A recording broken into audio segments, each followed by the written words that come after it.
Salam rahayu-rahayu buat saudaraku sekalian yang ada di mana saja.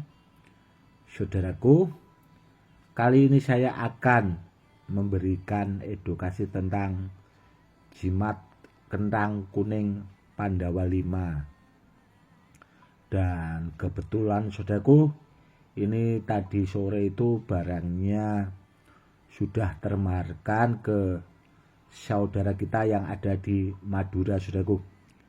Berhubung besok pagi mau saya kirim, ini akan saya buatkan edukasinya, saudaraku, tentang jimat kentang kuning Pandawa 5. Itu kalau ditanya eranya itu era kerajaan Demak, saudaraku. Itu era Wali Songo. Dan kentang kuning Pandawa 5 yang seperti ini itu saya punya cuma satu ini, saudaraku. Ini barang simpanan lama juga sih sebenarnya. Dan kalau ditanya soal tuahnya itu buat media sarana keselamatan. Intinya itu kan ya, kalau menurut saya orang itu kan lebih baik selamatkan seperti itu. Yang jelas bagus, saudaraku, multifungsi. Dan ini juga, saudaraku, bisa kita lihat. Ini ada simbol gambar Ponokawan, saudaraku. Dan di baliknya itu ada simbolnya Pandawa 5. Yang jelas barangnya super langka dan bagus sekali, saudaraku. Bagus sekali. Dan benda-benda seperti ini, saudaraku, ya, jimat kentang kuning itu kalau di daerah Pati, Jawa Tengah, itu kalau orang-orang dahulu, saudaraku, itu sangat melegenda dan banyak juga diburu sesepuh-sesepuh, saudaraku. Karena yang jelas kalau ditanya soal tuahnya itu sudah banyak terbukti, saudaraku, tuahnya itu super bagus. Dan ini tadi, saudaraku, ya, kebetulan juga sudah selesai. Saya lipat gandakan tuahnya, saudaraku, karena tadi sore itu pembaharnya Gus tolong itu juga dilipat gandakan tuahnya supaya lebih bagus kalau dipakai buat media sarana keselamatan. Kurang lebihnya seperti itu, saudaraku. Jadi ini tadi baru selesai. Dan kalau ditanya masalah kesibukan, ya, saudaraku, sebenarnya untuk saat-saat ini itu lagi sibuk banget, saudaraku, sayanya itu. Karena dari kemarin itu saya juga mengisi benda-benda bertuah milik sahabat sekaligus yang saya anggap seperti saudara sendiri itu. Yang bulan kemarin itu hari Senin, saudaraku, baru selesai. Dan yang satunya itu hari Selasa. Dan kemarinnya juga beliaunya itu mengisikan lagi, saudaraku, benda-benda bertuah itu supaya tuahnya itu dilipat gandakan, saudaraku. Jadi jadwalnya tambah padat.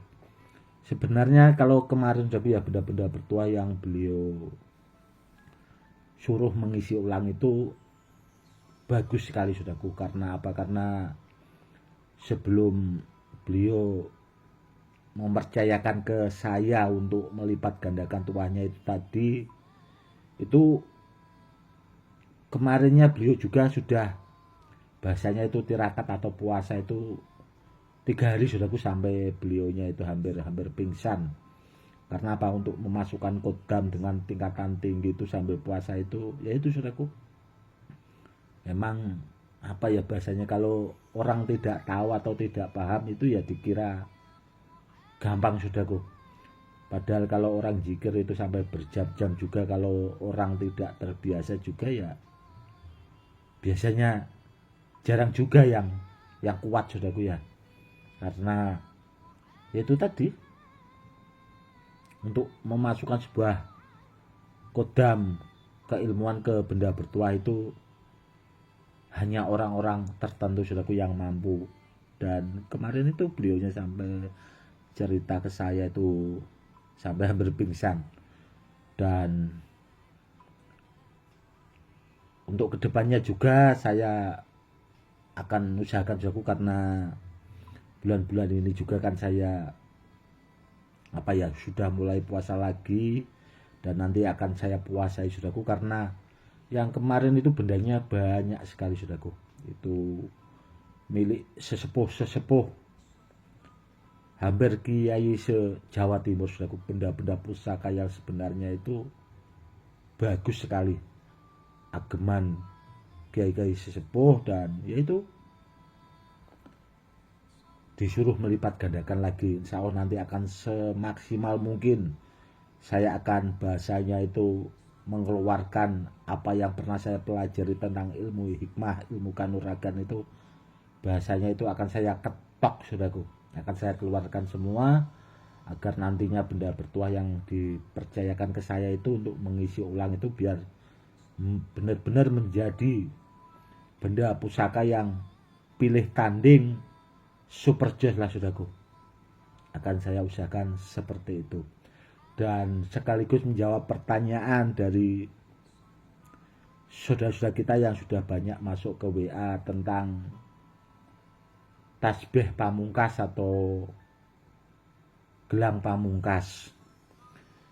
Kalau tasbih pamungkas saudaraku ya itu ada saudaraku, koleksi saya. Memang dari dulu itu saya mengoleksi tasbih-tasbih yang sebenarnya super bagus saudaraku, dan memang ada beberapa yang tidak saya buatkan videonya atau saya unggah saudaraku. Memang ya saya rahasiakanlah bahasanya. Itu ada tasbih-tasbih pamungkas yang bahasanya super joss. Dan dulu saya itu pernah berpikiran saudaraku, saya kepengen punya koleksi tasbih pamungkas itu 100, bahasanya 100 tasbih. Namun waktu itu terhalang saudaraku, karena kebetulan sahabat saya itu yang punya padepokan Macan Telaga Merah itu kepengin juga saudaraku, dan tasbih-tasbih yang bagus itu di tempat beliau itu sekitar ada kalau 40 tasbih saudaraku. Ada 40 tasbih itu di Bojonegoro di padepokan Macan Telaga Merah Sendang Rejo Dander saudaraku, di sana. Dan ada juga memang sebagian itu ada di tempat saudara saya yang ada di Depok itu saudaraku. Itu tasbihnya juga tidak kalah bagusnya dari segi bahan, itu memang super bagus saudaraku. Pilihan juga tasbih pamungkasnya. Dan gelang pamungkas saya juga yang dulu saya sering pakai, saya bikin itu sampai saya demam saudaraku ya. Itu ya, itu saudaraku, akhirnya di tempat saudara saya yang ada di Depok itu saudaraku, alhamdulillahnya beliau itu seorang pendakwah, guru besar juga, muridnya juga banyak saudaraku, kiai besar beliaunya. Semoga selalu mendapat keberkahan, karena dulu itu beliau itu kan pengennya Gus itu, saya kepengen gelangnya Gus sama tasbih-tasbihnya Gus itu sekaligus bahasanya itu biar ngalah barokah saudaraku. Dan akhirnya yaitu saudaraku bagus saudaraku itu tasbihnya. Dan saya yakin tasbih yang saya buat seperti itu tidak ada saudaraku selain saya yang punya. Karena apa? Karena dari bahannya itu sortiran saudaraku, dari bahan sortiran yang benar-benar bagus. Karena yang pertama kali bikin tasbih jenis batu badar di Pati Jawa Tengah itu kan saya saudaraku. Jadi waktu pas saya menemukan lokasi-lokasi badar itu memang menemukan badar-badar yang super bagus, dan akhirnya itu saudaraku saya jadikan tasbih. Dan ya sebelumnya sih memang saya riadoh dulu saudaraku asalnya itu, dan akhirnya itu terciptalah sebuah tasbih badar besi itu saudaraku. Dan kalau gelang ya saudaraku ya, itu ada saudaraku gelang pamungkas, memang saya masih ada simpanan, dan tasbih pamungkas.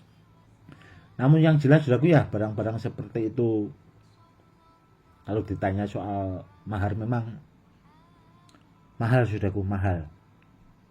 Karena apa ya, itu tadi dari kualitas barangnya itu saya prediksi itu tidak ada lagi saudaraku. Namun kalau tasbihnya asal-asalan ya ada saudaraku, banyak. Itu kan ada juga yang sering jualan online lah tasbih-tasbih, bahasanya itu asal batu badar besi, itu banyak saudaraku. Namun kalau dengan kualitas yang super bagus, apalagi batu badar besinya itu ada pamor-pamornya, itu ya kalau sekarang saudaraku ya itu gak ada saudaraku, kecuali simpanan. Kurang lebihnya seperti itu. Yang jelas bagus saudaraku. Dan tasbih-tasbih seperti itu biasanya saudaraku itu banyak disukai Sultan Brunei saudaraku.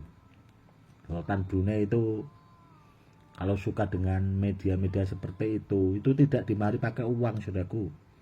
Kalau seandainya kita dipanggil ke sana itu dikasih cek saudaraku, disuruh itu saudaraku nulis sendiri, silahkan nulis sendiri itu angkanya, itu maharnya seperti itu saudaraku. Makanya kalau tasbih-tasbih pamungkas rata-rata itu dimiliki orang-orang yang memang bahasanya mampu dalam bidang ekonomi ya, memang seperti itu saudaraku. Kan memang dari dulu barang bagus itu rata-rata ya dimiliki orang-orang yang memang mampu. Karena apa? Karena pusaka-pusaka zaman dulu juga seperti itu saudaraku. Seandainya saudaraku punya pusaka bagus dari kakeknya, mungkin kakek buyutnya dulunya itu memang orang mampu saudaraku, tidak asal biasa bahasanya. Semoga saudaraku lebih paham. Kurang lebihnya seperti itu saudaraku. Dan buat kedepannya saudaraku ya, nanti kalau pas ada waktu yang pas akan saya buatkan edukasi lagi saudaraku tentang benda-benda bertuah yang mungkin belum saya keluarkan lagi. Yang jelas kalau tentang benda bertuah saudaraku ya, itu minimal kita harus belajar saudaraku. Karena apa? Karena untuk melestarikan budaya, itu yang pertama. Karena orang-orang dahulu itu ya melestarikan budaya leluhurnya saudaraku. Karena bahasanya bangsa yang hebat itu ya karena budayanya saudaraku. Orang-orang luar negeri sana seperti itu saudaraku. Itu negara-negara besar itu budayanya saudaraku yang dilestarikan. Makanya kita juga harus memahami, banyak-banyaklah belajar tentang sejarah, karena orang-orang dahulu itu seperti itu saudaraku. Sebenarnya kalau ditanya leluhur kita itu orang-orang hebat saudaraku. Sebenarnya itu orang-orang hebat yang memang mumpuni dalam segala bidang. Kurang lebihnya seperti itu. Dan pesan saya, kalau cari benda bertuah carilah sama orang yang ahlinya, sama yang pakarnya, biar dapat barang yang benar, biar kedepannya bisa buat peninggalan ke anak cucu. Kurang lebihnya seperti itu. Cukup sekian dulu. Salam rahayu-rahayu, salam hormat saya, Gus Edi.